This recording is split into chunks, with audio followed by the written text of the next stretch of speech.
Right බලන්න කටි දැන් කියනනේ වැරද්ද පෙන්වන්නේ කියලා. වැරදි පෙන්වන්න ඕනේ. මේ වැරදි පෙන්වන්නේ මේ ළමයි පො. ඒකින්ද මොකද ළමයි කියනවා හරිමදි. අන බලන්න මේක බලන්නකො පොඩ්ඩක් මේක හරිද කියලා. දැන් වැරද්ද පෙන්වන්නේ කියලා කියන්නේ. ඝර්ෂණ පාඩමේ ළමයි මේ බල සමතුලිතතාවයත් එක්ක වෙනස් වෙන කියලා වෙනසක් නැහැ. ඒකම තමයි ඝර්ෂණ බලයක් එන ආකාරයට. එච්චරයි වෙනසක් වෙන්නේ නැහැ.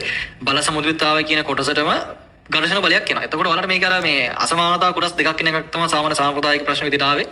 එතකොට ඒකෙදි වෙන්නේ මෙහෙම ළමයි දැන් හිතන්න දැන් අපි දන්නවා F සමානයි μ r කියලා දන්නවනේ. F සමානයි μ r. එතකොට මේකේ තීරෙ මෙච්චරයි.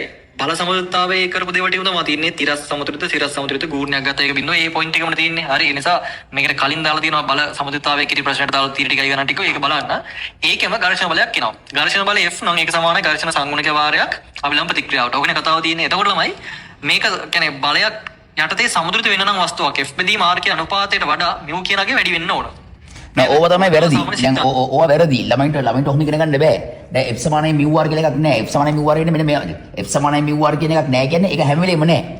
F සමානයි μ r වෙන්නේ F සමානයි μ r. එතන මොකද සිද්ධ වෙන්නේ? දැන් ඒක ලස්සන කතන්දරයක්. ඝර්ෂණය ලොකු පැහැදිලි කිරීමක් තියෙනවා. ඒ පැහැදිලි ප්‍රතික්‍රියා බලයක්, ඒ ප්‍රතික්‍රියා බලයක් ගැන අපිට පැහැදිලි කිරීමක් තියෙනවා. ඒ පැහැදිලි කිරීම කරාම එක තැනක තියෙනවා සීමාකාරී සමතුලිත අවස්ථාවේදී පමණක්.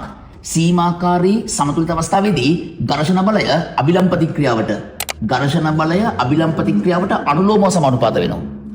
ඒක වෙන්නේ සීමාකාරී අවස්ථාවේදී විතරයි. සීමාකාරී අවස්ථාවේදී ඝර්ෂණ බලය අභිලම්බ ප්‍රතික්‍රියාවට අනුලෝමව සමානුපාත වෙනවා. සමානුපාත නියතය ඝර්ෂණ සංගුණක ලෙස අපි අර්ථ දක්වනවා. භෞතික විද්‍යාවේදී ඉගෙන වැඩිපුර කතා කරනවා. F සමානයි μ r වෙන්නේ අන්න ඒ වෙලාවට.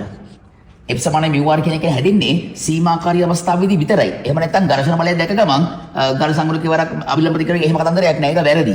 ඊට පස්සේ සීමාකාරී සාමාන්‍ය සමතුලිත අවස්ථාවකදී සාමාන්‍ය සමතුලිත අවස්ථාවකදී නැත්නම් අපිට යම් ගැටලුවකදී මොකද සමතුලිත පද්ධතියක සමතුලිතතාවය ආරක්ෂා වීමට නම් හරි සමතුලිතතාවය ආරක්ෂා වීමට නම් අභිලම්බ ප්‍රතික්‍රියාව සහ ඝර්ෂණ බලයේ සංප්‍රයුක්තය අභිලම්බ ප්‍රතික්‍රියාව සමග සාධන කෝණය ඝර්ෂණ කෝණය හෝ ඊට වඩා කුඩා වෙන්න ඕනේ.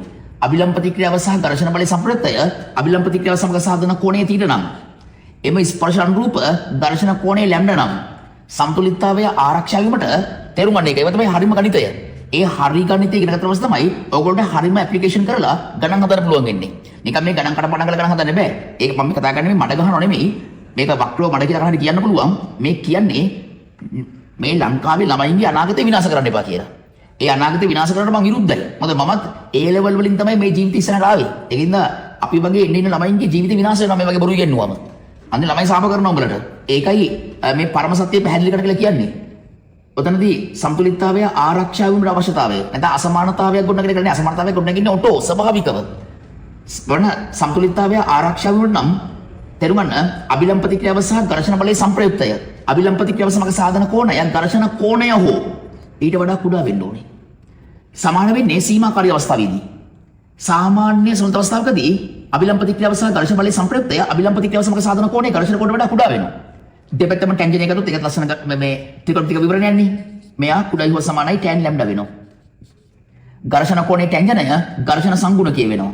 ඔන්න ඕකත් එක තමයි තේරුම් ගන්න ඔය අසමානතාවය ගොඩ නැගින්නේ. නැත්තම් මේ වගේ මොකක් කටපාඩම් කරලා ගණන් හදන්න බෑ ඔයගොල්ලන්ට. නම් මේක තමයි වෙන්න ඕන. හරින කතාව. එතකොට කතාව වැරදි හරිනේ. අසමානතාවය ලකුණු දෙකක් තියෙනවා. ළමයි එතන ගන්නේ අපි F ගේ මාපාංක ගන්න. ඒකට හේතුව මොකද? දැන් දැන් මෙතනදී ඔබ මේ වීඩියෝ එක බලලා ඊට පස්සේ ඕන මගුලක් කරගන්න. හරි මට ප්‍රශ්නයක් නැහැ. මම පෙන්නන්නේ මේ වැරද්ද. දැන් මෙහෙමයි සමහර තැන්වලදී අපිට හිතා ගන්න බෑ ඝර්ෂණ බලය කොයි දිශාවටද ක්‍රියාත්මක වෙන්නේ කියලා. ඒ කියන්නේ බාහිරින් එන බලත් එක්ක එම ස්පර්ශකදී එයා කොයි පැත්තටද ලිස්සන්නේ. අපි සමතුලිතතාවය ගැන සාකච්ඡා කරන එම පදාර්ථය එම වස්තුව කොහෙටද ලිස්සන්නේ කියලා අපිට තීරණය කරන්න බැරි වෙනවා. ඒ තීරණය කරන්න බැරි තැන තමයි අපි මාපාංක අවස්ථාවකට යන්නේ. රයිට්? ඒත් එක්කම දැන් අපි ගමුකෝ මාපාංක x කියන එක නා කුඩයි හෝ සමානයි 3යි කියලා. මේ දවස් කතන්දරයක්. ඒ කියන්නේ තාත්‍රික සංඛ්‍යා රේඛාවේ ඔයගොල්ලෝ දන්නවා ඍණ 3යි ධන 3යි අතර ඉන්න ඕනම සංඛ්‍යාවක හරි මාපාංකගය 0.3 අතර වෙනවා. තේරෙනවද කියන්නේ? ඒතර මාපාංක x කවදාද ඍණාගයක් ගන්න නැහැ නේ. ඒතර මාපාංක x කුඩයි හෝ සමානයි 3යි මේක දිගැරෙන්නේ ලස්සනට මේක රීඩින් වැඩි කරලා ධන හෝ ඒ මාතන්දරයක් නෙමෙයි. තේරුණාද? මෙයා පවතින්නේ ඍණ 3 ධන 3 අතර. මෙයා විශාලයි හෝ සමානයි ඍණ විශාලයි හෝ සමානයි x කුඩයි හෝ සමානයි ධන 3ක් වෙනවා. ඔකට ලස්සන විවරණයක් මට මේ TikTok වීඩියෝ එකකින් එක පැහැදිලි කරන්න බෑ. ඉතින් මම පැහැදිලි කරනවා හරියටම. ඒවා හරියටම පැහැදිලි කරලා ළමයාගේ මනස සහ ළමයාගේ මොළේ හදන්න ඕනේ. දැන් බලන්නකො නුවර මෙරිට් පාස් තියන්නේ කීයද? දැන් ඔය වීඩියෝ ගියාට පස්සේ මට බැලලා තිබුණා පන්ති වල කියලා මේ පව් ගෑනු ළමයි ගොඩක් තමයි ඔය කමෙන්ට්ස් දාලා තියෙන්නේ ළමයි පව්. ඒ ළමයින්ට වෙන්නේ ඉගෙන ගන්න නෙමෙයි. අඩු වයසින් ඒ කියන්නේ අවුරුදු 22 23 දී කසාද වල ළමයි හදන තමයි වෙන්නේ. ඉගෙන ගන්න හම්බෙන්නේ ළමයින්ට. මොකද ළමයින්ට ඉගෙන ගන්න අවශ්‍ය වට පිටාව කරන්නේ නැහැ නේ. නිකන් මේ ෆැන්ටසියක් ඇතුලේ දැවිලා මේ ආතලයක් කරගෙන යනවා ගෙවල් වලට. පව් දෙමව්පියගේ සල්ලි පව්. අපරාධි. ඉතින් ඒකට තමයි මම මේ කියන්නේ. ඒකින්ද මේ ටියුෂන් කියන එක විනාශ කරන්න එපා. ඒක විනාශ වෙලා තියෙන්නේ. මේවා මේ ප්‍රවුඩ මේ ෆීල්ඩ්ස් ලංකාවේ තිබ්බ. ඒවා විනාශ වෙනවා මේ වගේ තීරුම නැති කට්ටිය ඇවිල්ලා මේ වගේ කුණුහරුප වැඩ කරාම ළමයි ආසයිද ළමයා ඔය වයසේදී ළමයි ආසයි.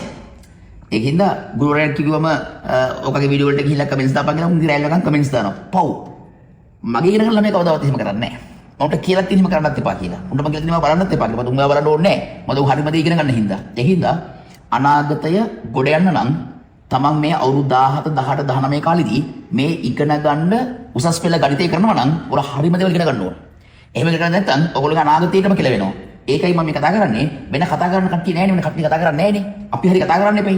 ඒකයි ඔය පැහැදිලිව මට මේ අඳුරන්නෙත් නැහැ, දන්නෙත් නැහැ, මට වැඩකුත් නැහැ. ඒ වුණාට අපේ ලංකා සමාජය තුලේ ඉන්න මේ ලස්සන කොල්ලගෙනු ටික විනාශ වෙනවා. ඒක බලපන්න තමයි මම මේ කියන්නේ. මම මේ කියන්නේ මගේ පන්තියෙන් කියලා නෙමෙයි.